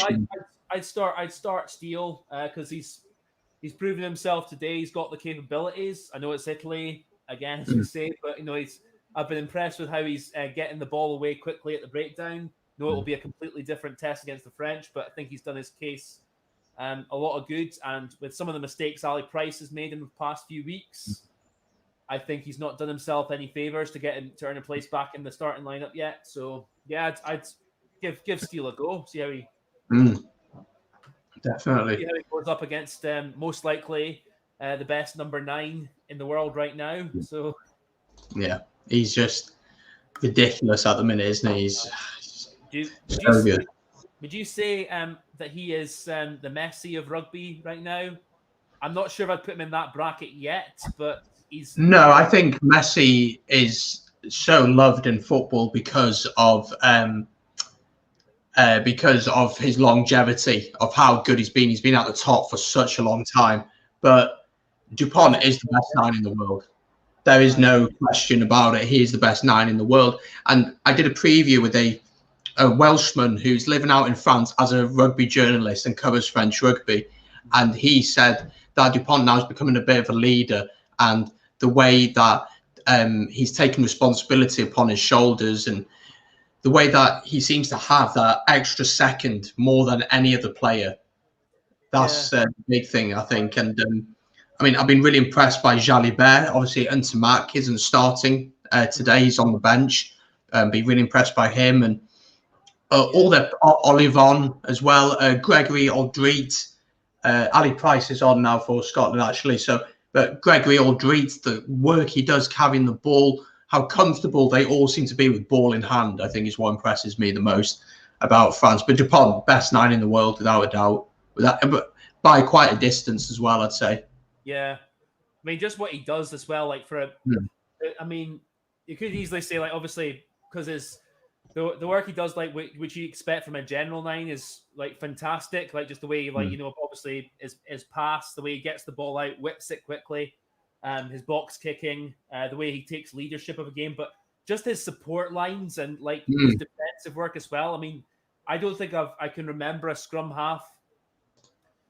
No offense, I know you're Welsh. I know you've got a love for Gareth Edwards. And that's, like, and obviously before my time. I don't think Dupont can be in the bracket yet of who's the greatest 9 ever yet. I think he will be one day. But I mean, I don't remember a scrum half who just does as much around the pitch that he does, Dupont. Like, just I agree. And I think, like, obviously, if Dupont goes and wins maybe this year's Champions Cup, and then France win the next Six Nations and win a World Cup, then you can definitely start to talk about that. But just the way this France team just play with heads of rugby. England did show a way that you can beat France, but it's going to be such a challenge tonight for us, and we have to slow that French ball down. We just have to. And our back row is very, very strong. Navidi, if Navidi has a good game, I believe we win the game. That's how I see it. That's the importance of Navidi and Tipuric today. But Dupont's the best 9 in the world, and as I said just a second ago, I don't see anyone particularly that close to him. I mean, my top 3 will probably be Dupont. Probably have to put Aaron Smith in there from New Zealand. I'm not even sure who I'd put in 3rd place, to be honest. It's de Klerk, I think. 3. Yeah, de Klerk probably is 3rd up there. Yeah, I'd probably say them as my top 3. Would be my top 3, but Dupont is quite far ahead of everyone. Yeah. I mean, even, like, with Aaron Smith, I think he's passed his peak a bit, but even in his best days, he was always, like, a very good, communicator. But the work he did wasn't on level of Dupont. Just again, all round, just absolutely, where he's absolutely everywhere. Yeah, no, for sure I still think so. Just and he's even admitted himself that Dupont's just ahead of him as a rugby player. Yeah, and what tells me that a player is world class is when it seems like they have more time than other players on the ball. Yeah, absolutely. And that's why I see with Finn Russell, he just seems to have more time on the ball. That's why, for me, is he the best 10 in the world? I'm not sure. Definitely the best attacking 10. Definitely the best attacking 10. So it's like they just seem that they have that a little bit more time and just more space and more awareness of what's going on around them. And that's what I love about the France team at the minute is they look up and they see what's around them. They see what they can do. And it's not just, I think with Wales, we've been guilty in the past where players have received the ball, they've not looked and they just ran into contact, or a prop gets the ball and he's hit the ground before he's even been tackled. So we are seeing that change a little bit, but yeah, no, absolutely, I get where you're coming from.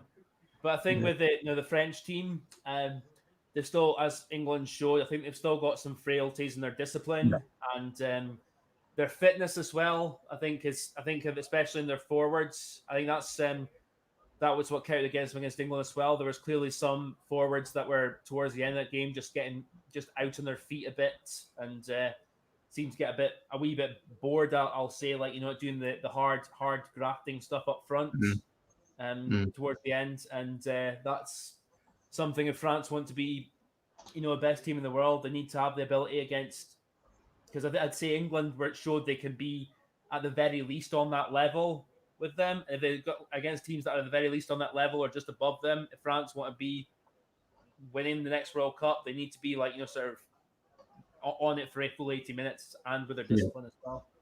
Yeah, they've got to be able to dig in, and when things get tough, they've got to be able to work hard. And France obviously have this desire to throw the ball about and play nice rugby, but I felt last week in that game when we were watching it together that, especially in the first half, they were trying to play too much in their own half, and there needs to be that understanding that sometimes you've got to play the territorial game. You just got to play simple rugby. You go through the phases and you kick. You don't have to try and throw it about all the time and make it look pretty. And it's about getting that game management. And Sean Edwards will certainly begin to drill that into them. But Galtier, obviously, his style of play is to throw the ball about. So it's about getting that balance right, isn't it? Yeah, absolutely. And with fitness as well. I mean, because I still think that's a problem with some of their forwards. I mean, as we know, French rugby, they produce absolute beasts in the pack. But that's forwards. Yeah. But yeah, they still produce absolute beasts in the packs. But it's about getting enough of them who can last a full 80 minutes. I think that's where they have missed Bernard Leroux because I think he's one of those forwards who just his work rate is consistently up there for a full 80 minutes with his tackling, with what he does at the breakdown, and that can drag the others along with him. Whereas the other second rows who were there, I mean, they're not bad players, don't get me wrong, but that consistency of work rate for a full 80 minutes just didn't seem to be there as much as if Leroux was on the pitch, if you know what I mean. Yeah, definitely. And, they've got some brilliant players, but France always have this ability to implode, and they have this ability to do something really stupid, or their discipline begins to drop. Obviously, we've not seen it as much recently, but last week their discipline did begin to slip a bit throughout the game. And that is something that I think our discipline this year has been really good. And that's why I'm backing us to just about get the job done. But, I mean, it could go either way. It really could go either way. Hogg's the victim of a dump tackle here by Ione.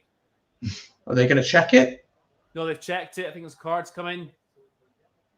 It's a yellow card because he didn't land on his head, but he went above the horizontal. So they're about to have a man come out from the bin and one goes in. So it's like a nice little trade for them. Aye. 3. Nice. Good sport in there from Ione. Yeah. But 3 yellow cards in one game. It's like... You're just shooting yourself in the foot. And all of them are unavoidable. Do you know what I mean? It's just like, come on, like... Yeah. So annoying. No. You could argue the second one was a little bit unlucky with his... I'll need to watch it again, but I think his hand, he was coming round. By letter of the law, if he's not attempting to catch it, yeah, that's a yellow card in that position. But if he's just gone round, he's a bit unlucky, then you could argue that's... Yeah, he was unlucky. And, yeah.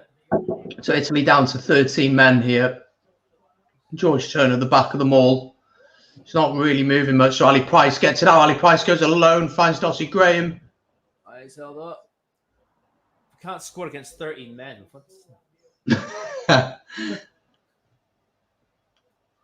Oh, come on. Bit of pace.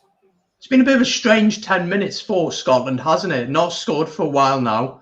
I know, you've got to put a lot of points on them, but... Why are they attacking? Why are you attacking? Spain intercepted. Advances to Italy. Who else? Blowing Ali Price.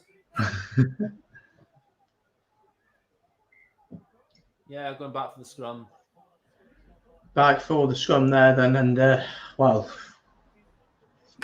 You give me 2 seconds, Brandon. I just need to go to the toilet. I'll be back. All good, mate. All good. Let's have a look at some of your comments, guys. Do I really believe that Dupont is better than Faf de Klerk? Absolutely, I do. 100% I do. I think he is the best 9 in the world, without a doubt. Gavin, just watch him. Just watch Dupont. He is better than Faf. Faf and Dupont are very different style of players. Faf is very much in your face. He wants to get involved. He wants to wind you up. He gets involved defensively a lot more than Dupont does, but I think Dupont's just technical ability is above Faf de Klerk. You'd put Faf up. Everyone's entitled to their opinion. Only 5 scores in it, says Martin. What's next for the Italian national team now? I mean, it is a very difficult question. Let me just add myself as a solo layout, and then we'll get Kyle back in once he's in. It's a very difficult question, isn't it, for Italy? I did do an in-depth video on them. I'll link that in the chat in just a second. I really don't know what the answer is now. I think they've got a really good core group of youngsters that they can use. The naivety in this team is what concerns me the most. It's a very naive team. It's a very, very naive team, you'd have to say. And I think there's a lot of areas for concern defensively. Going forward, I've been impressed by Varney, by God Beatty to an extent, but he's been pointing a lot of mistakes. They are checking something here for foul play. Oh, yeah. Let me just pull myself out of this solo layout. They are checking something for foul play here. I think that was a head, knock to the head from someone. I need to have a look at it again. I'll just literally get back onto my sofa and I just saw that. Yeah. It's only a penalty, says so Lamaro. We're talking about the 2 other examples, aren't they? That we've seen in the tournament from Omani and Ferguson, both clearing out without. Do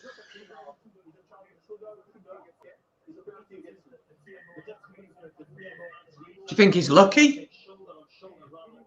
I'll need to have a look. Let's have a look at this here. No, that's not a good angle. Come on.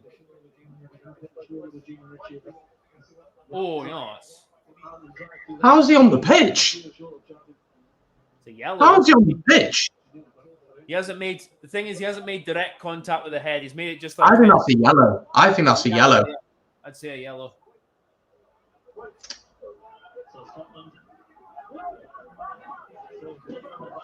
I mean, Italy may be lucky to have 14 men on the pitch. Luke Coleman, who's doing the Ireland game with you. I believe Kyle is going to join me for that one, if you're still up for it, mate, for the Ireland-England one. Brilliant. Absolutely. And, of course, we're doing the France versus Wales game. Oh, lovely hand from Hogg. Charge up. Just charge up. You bit. He's been held up. Wow. It was a knock-on in the build-up, but look, the Harlem Globetrotter there, throwing the ball between the legs. What? Okay. What? How did he? Look at Hogg here. Right. Okay. Oh, for God's, yeah, he rolled it forward. Knocked it on, very, very close. Very, very close. Oh, God.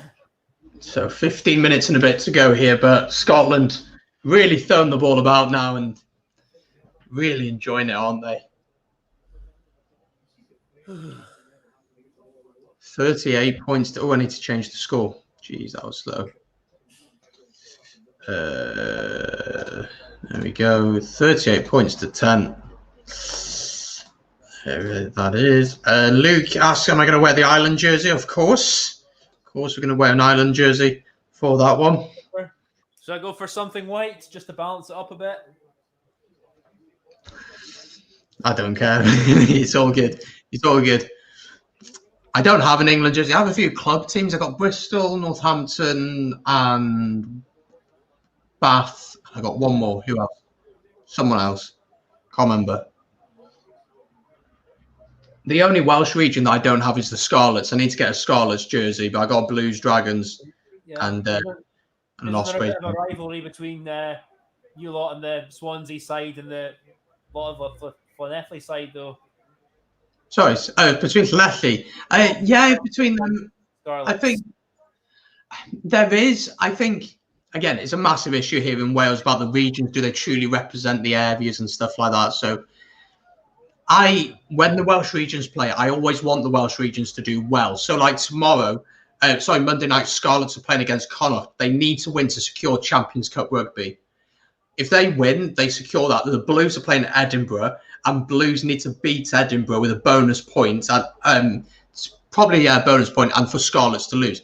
So I want one of the Welsh regions to win their games to secure Champions Cup, because I want to see our regions do well. It helps the national team, although it doesn't look like it does because our regions are crap, and then our national team does well. If we're playing against them, obviously I really want to win, and if their fans are giving me crap, I'd give them crap back. But at the end of the day, you'd respect each other as normal. So the rivalry isn't as big. So I'm a Swansea football fan as well. So I would say my hatred towards Cardiff Football Club is much bigger than my hatred towards Scarlets. But I think that's a culture as well between football and rugby. I think that's a cultural thing, because in a rugby game, in a national game, Scotland win the penalty there. No, and can't take it quick. But in a rugby game, you can sit in a stadium and you could be sat next to an Italian or a Frenchman or an Irishman. They don't segregate fans as they do in football. Yeah. Scotland coming forward here. Oh, was that forward? Oh, Johnson scored. I don't know if that was forward or not. That pass from Ali Price. I thought my initial reaction was I was okay, but it'd be interesting to look back at it. Right. Yeah, no doubt they will. Fourth try for the Aussie or New Zealand born Sam Johnson. He's Aussie born, isn't he? Yeah, he's Aussie. Aussie born, yeah. It's a good finish. They're checking it. Looks dodgy to me.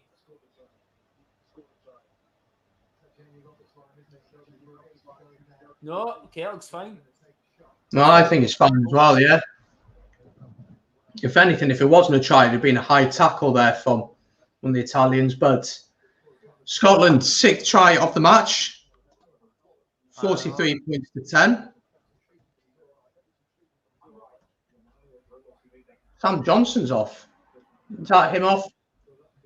Yeah, he's off. Chris Harris or Chris Harris on, yeah. Yeah. So 15 minutes to go. Hogg will have a conversion right in front of the posts. Why can we go now? What's going on? The lack of communication is the things you love to see, isn't it? But no, the try has counted and the kick. It has to. Sorry, it has to. Yeah. Don't know what the referee was doing there. Oh, there, yeah. Hogg adds the 2 points, bringing them up to 45 points to 10. 5 points away from the 50. I correct myself. I knew what the referee was doing. I just don't know why he was taking so long to do it. So 6 tries for Scotland today. Right, but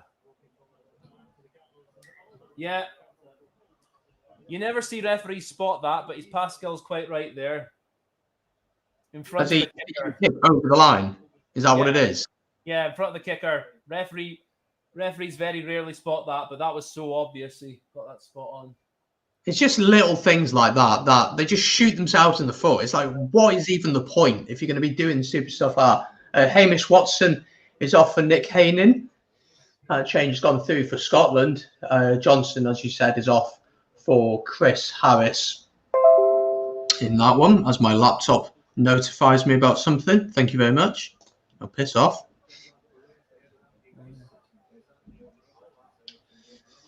So 13 minutes to go. Just a reminder, we're going to be doing, of course, Ireland against England, the big one. I mean, it is a massive game. That's going to be going live at about 4:30, so not long at all until that one. So I will drop a link in the chat for you to hit the reminder on that and like it as well. And we'll be going live with that one. And seeing if, I mean, the title is out for both sides, so it's really a thing for pride and for both teams, really. For Lions contention as well. Yeah, for sure. Here comes Scotland now. Duran van der Merwe. I mean, it's just poor tackling as well. Again, fairness to Van der Merwe, he's a big lump. So. Yeah. I wouldn't fancy trying to tackle him myself. Silly pass. Silly knock on there and scrum for Italy.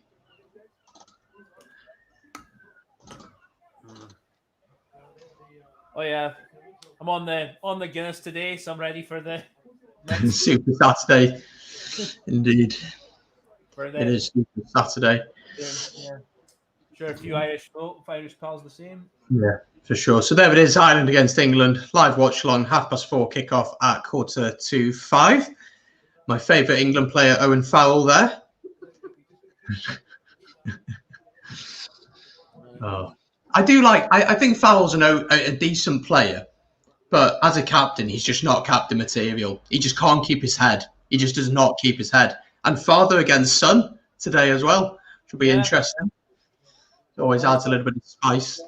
Yeah, he's a good. No, I think he's a good captain when England are doing well and they can get on the front foot in games. But when they're on the back foot and they need a leader to rally around, he's not so good. So yeah. But I see Eddie's been defending him near to. Not quite a breakdown, surely, for Italy there. Interesting.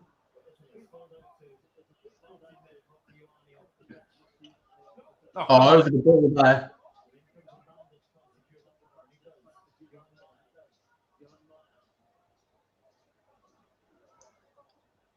Italy really not going anywhere.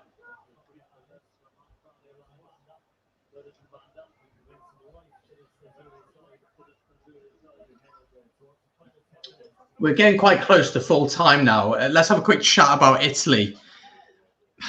Really crap Six Nations for them, if we're being honest. A few bright sparks along the way with Varney, Garbisi and Ione. So 2 questions. How would Italy look back at this Six Nations? And what do they need to do over the next 12 months ahead of the next Six Nations and looking then forward to the 2023 World Cup? It's a big question, I know. But first, how would they look back at this time? Because as I said, few sparks of hope, but on the whole, pretty poor, wasn't it? Yeah, and after this one, it'll be 32 consecutive Six Nations defeats, which is not good at all, not good standing. But the positives they can take are, of course, like the prospects in Varney and Garbisi has shown flashes, as I said, Ione as well. But on the whole, yeah, just lacking quality, lacking leadership, lacking a structure, really, both with and without the ball. And yeah, so I mean, compared to previous years where you could say there's been times they've been getting better, this Six Nations, I don't think there is. Maybe at times against England, like they did okay, and they started well here. But apart from that, I just can't really think of many positives for them, unfortunately. Yeah. No, I agree with like the Varney. I think Garbisi started the tournament well, but he seems to have lost his confidence, so he's making loads of little stupid mistakes that shouldn't be made. We spoke about Ione. He's looked like a decent player, very confident with ball in hand, backs himself. But apart from that, it's been a really poor campaign for them. And I don't see the point getting rid of Franco Smith before the World Cup. There's just no point doing that because it doesn't help. I don't think it does anything for them. He's going to get try number 7 here for Scotland, and they will reach the 50-point mark today. Yes, thanks for that prediction. I'll take that. I did say, and you're like, oh, come on, it's 20 points away. But we got there. But a turnover for Scotland and Duhan van der Merwe. Duhan van der Merwe, a Lions jersey? Is he within contention, do you think? I think he's in contention to go on the plane. Whether he gets in the test side or not, I don't know. Because Johnny May was looking good again, looking pretty good again. Obviously, Louis Rees. Sorry, Louis Rees-Zammit as well. Think he's on the other wing. Oh yes, of course. Sorry, yeah. And who was Josh Adams, maybe. Josh, yeah, that was it. Sorry, name had gone there. He'd be obviously a strong contender as well. And George, I think with George North, he'll be on the tour, whether as a winger or a centre, I don't know, but there's a lot of competition. But I think he's definitely the Six Nations done his stakes very well. I think Van der Merwe, if that makes any sense, and I think he'd be at least on the plane. Yeah, definitely. He's a huge ball carrier, isn't he? And offers something different. And we know against South Africa, they're going to be really physical, aren't they? It's going to be such a physical tour in that one. I think the only thing that might count against him is his defense at times still has a tendency to be a little bit suspect. But overall, I think, he's a player that has the X factor about him, and, you'd want him on the ball as much as possible. Yeah. Scotland going again here. Germany stepping through. Oh, support was lacking, to say the least. And why are you picking Ali Price? I mean, if that bounce works.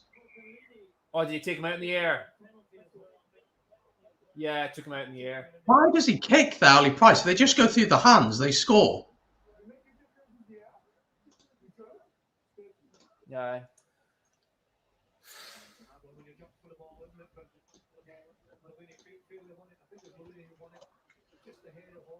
Mm-hmm. 7 minutes to go. I mean, it's pretty much. You have to say Scotland are playing sevens rugby. It looks like they're playing sevens rugby at this point. Yes.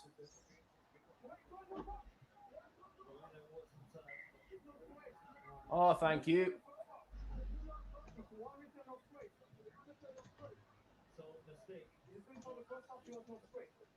Just basic mistakes they're making, really.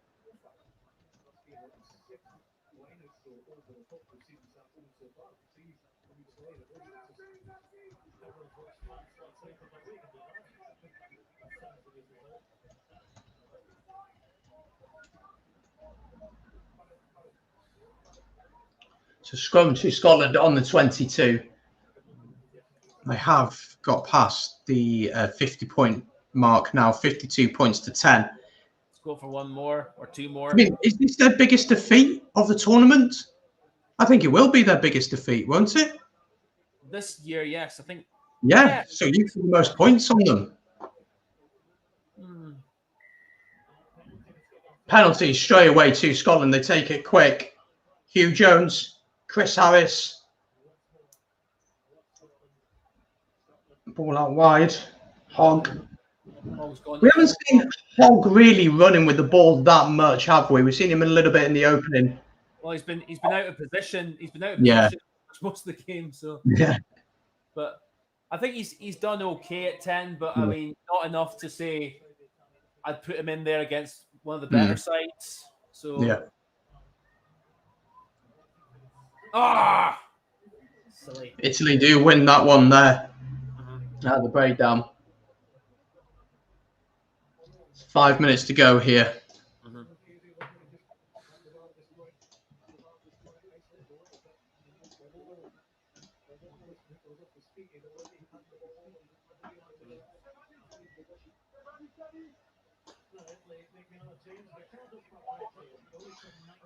Change for Italy. Not that it's going to do much difference for them. We'll never see Italy get out of this debacle, will we? Don't. There's a lot of work needs to be done, like around the scene, out behind the scenes. I'd say it's like, I mean, you say about changing Franco Smith. I mean, again, do they have the? Because I know there's a lot of stuff with the pandemic now financially. If they'd have the resources to do that, or like could they afford to get rid of him if he's contracted up until 2023? I don't know. And obviously the World Cup factor is a fair argument as well. But if they're not making progress, then something needs to change somewhere. Yeah, for sure. I mean, at the start, I was encouraged by Italy actually against England and France. I thought they showed moments in the games where they could play and they were throwing the ball about. But against us and against Ireland, I didn't really see anything that encouraged me, that made me think, okay, they can do something here. And then today, again, has just been horrific from them. It really has been horrific. They started well with that try, but since then, they've just... I mean, again, with their defensive structure, I really don't know what they're trying to do. Literally, as we've, again, loop record, we keep saying it. Yeah. Not much else I can really add to that. No, I don't know. It's a bit of a mess, isn't it? Yeah, because, again, as we said, they've got some exciting youngsters coming through, but they're just not at the level. They're just really not at the level. And it's just a fact. And people talk about Georgia coming into the Six Nations. I'm not about that really. I'm open to a promotion relegation again. Would the countries agree to that financially and all that kind of thing? That's a different debate. But I don't think Georgia are better than this Italian side either. So probably not. No. Yeah, it's the question of does Italy getting battered every single game they play in the Six Nations, does that truly help Italian rugby? But again, would dropping down a division help them then at all? I mean, in terms of giving a long-term plan, it might do. But yeah, if they're just, I mean, I don't know. If this group of players, if they just do keep getting battered every week, then where's the confidence going to come from? Yeah. Like, where's the will going to come from to really improve? Yeah. Hamish Watson has won man of the match. Thoughts on that? Yeah, no, he's been really, really good. Overall game again, not let us down at all. So no, I think that's a fair enough call. I'd have given it Hugh Jones would have been a contender as well, but yeah, Scott Steele a contender as well. He's had a very good game.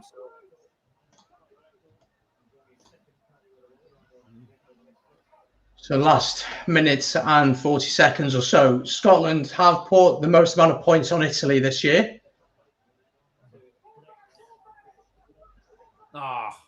Advantage to Italy. Italy finishing with a bit of a flourish. Still playing advantage.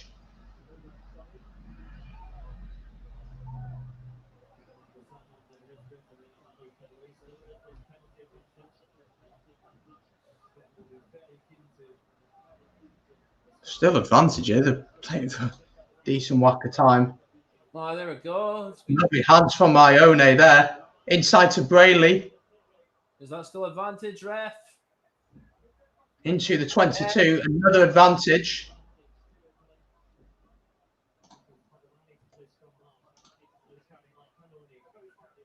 Italy looking to try and finish on the front foot. And they'll come back for the original penalty here.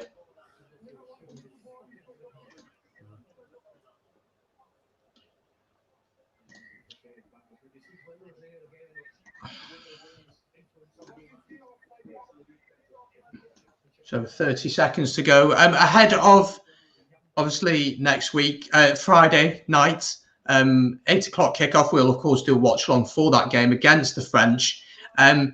We spoke about what have we learned from today, but how do you feel going into that one, having seen how you've played today and over the course of the Six Nations? Looking how we played against England would be encouraging, but also still that inconsistency of just how we fell apart against Wales. Now we didn't really turn it on against Ireland until we were 24-10 down. Yeah. I mean, again, if we're to go away from home and beat France, we need to be at least at the level we were against England and then some. And that's it over now. There we go. Game over. There you go. But yeah, sorry, what were you saying about ahead of France next week?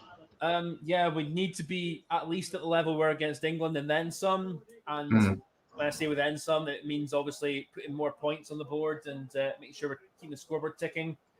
But I want to see how this French team do tonight and see who's available for us. So it's quite difficult to tell right now, but it's going to be really, really, really tough, I'd say. Yeah, it's going to be a real tough game. We are going to log off straight away now. Thank you guys for joining. Let's quickly get through one or two of your comments. I'm very sure that Georgia are better than the current Italy. I disagree. Look at where the Georgian players are based. They're not. I didn't see anything from the Autumn Nations Cup to suggest that. But I do think the question needs to be talked about now about this promotion and relegation whole thing. It needs to be debated. And Sean says money will be the reason Italy will still be in the Six Nations, why promotion and relegation will not be added. Plus the second tier nations need to be strong, in my opinion. But the only way that teams will improve is to have that pathway. There needs to be that pathway. Gavin says if you check the Wikipedia link of Georgia, you see most of their squad play the trade in the top 14. They do. And Georgia are typically known for their scrum, but their scrum struggled, and they actually lost against Fiji quite heavily. And Fiji had been hit by COVID so badly. But the whole idea of this promotion relegation needs to take place. Gaffin says if Italy were to leave the Six Nations, they'd have to be bought out. Italy's own stake in the Six Nations because of the New Deal. I don't see Italy leaving anytime soon. Very, very true. That's very true. It'd need the Six Nations all to agree to it. And it's just not going to happen. But we're going to leave it there. Kyle, thank you for jumping on this one. I'll see you back in about 15 minutes. We're going to do the England against Ireland game. So do join us for that one. I'll drop a link in the chat now for that. Let me drop that in there right now. So Ireland versus England watch along. Hit that link, hit the reminder. You can just stay on the page, actually, because we'll be live in a matter of 15 minutes. Grab yourselves a drink, get some snacks, ready for the big one. Myself and Kyle will be up for that one. I'm going to change jerseys, and we're going to get ready for the big one. But congratulations on the win. Really good win for Scotland. Before we go then, summarise that win for Scotland. Piece of piss, really, wasn't it? Yeah, happy enough. Did the job. Left a few opportunities out there. I think, as I was saying, Scott Steele showed himself to be very able, 9 at this level. Still things to work on, but overall, again, happy enough we got the job done and beat Italy as convincingly as we did. Yeah, absolutely. So Scotland win this one, 52 points to 10. Let me just change that quickly. So, 52 points to 10. Italy do not get a single win in this one. No losing bonus points or anything like that. Scotland get a win. They'll head into Friday's game against France. We're going to leave it there. As I said, we'll be back in a sec for the Ireland against England watch along. If you're not yet subscribed, subscribe. Leave a like on the stream, and we'll see you in a bit. See you guys.